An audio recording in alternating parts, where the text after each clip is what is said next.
in a shithole like this.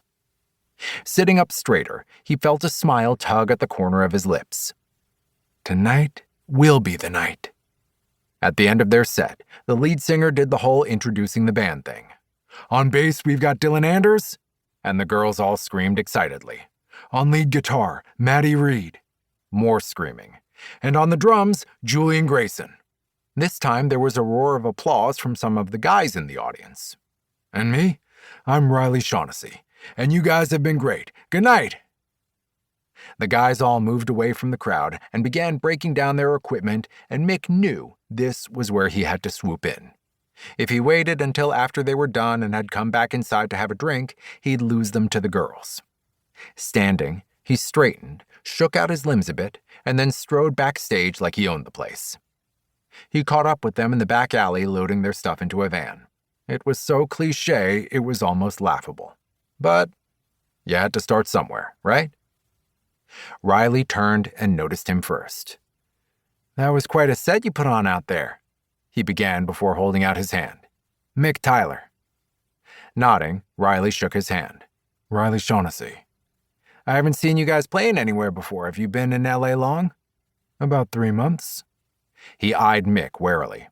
Are you some sort of scout or something? With a casual shrug, he said, or something. Yeah, look, we've got to get this crap secured, so how about I buy you guys a couple of drinks, Mick suggested, suddenly feeling like the world's biggest creeper. And from the look on Riley's face, that was his opinion too. Look, I'd like to know more about your music and curious if anyone's representing you. The bassist, Dylan, walked over, resting his arm on Riley's shoulder. Representing us? He asked with a laugh. Dude, no one's coming into bars like this. Although, this is actually a step up from the place we played at last week, so... Riley looked a little sheepish.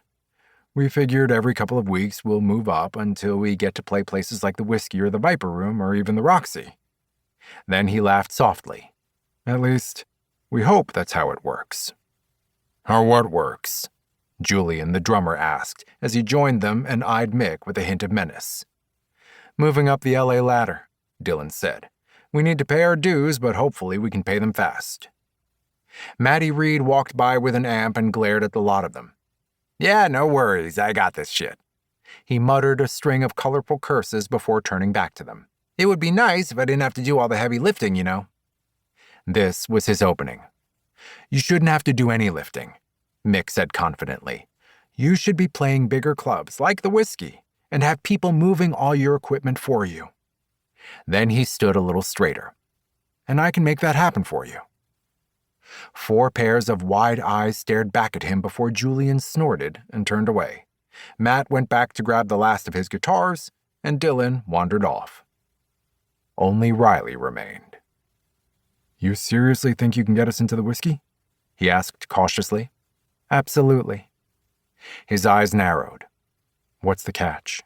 Honestly, it won't happen overnight. But together, we can make it happen sooner than you doing it on your own. Pausing, he considered his next words. Give me 3 months, Riley Shaughnessy, and I'll make you a star. Riley snorted with disbelief. Dude, seriously? But Mick didn't take offense. This was the moment he'd been working toward. You stick with me, and I can guarantee you that one day you'll play the Hollywood Bowl. He smiled. So what do you say? Can I buy you a drink and we'll talk about it? Glancing around at his bandmates, he seemed to make his decision. With a smile of his own, he said, Make it some burgers at the diner, and you're on. They shook hands and made arrangements to meet at the diner around the block in an hour.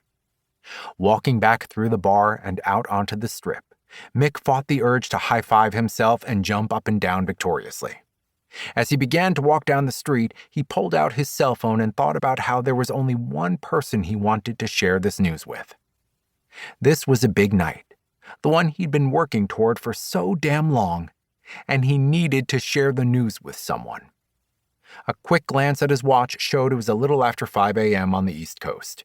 It was possibly too early to call, but he did. His heart was racing like mad, and he wished he was sharing the news in person rather than from 3,000 miles away on a dirty street corner on a cheap cell phone.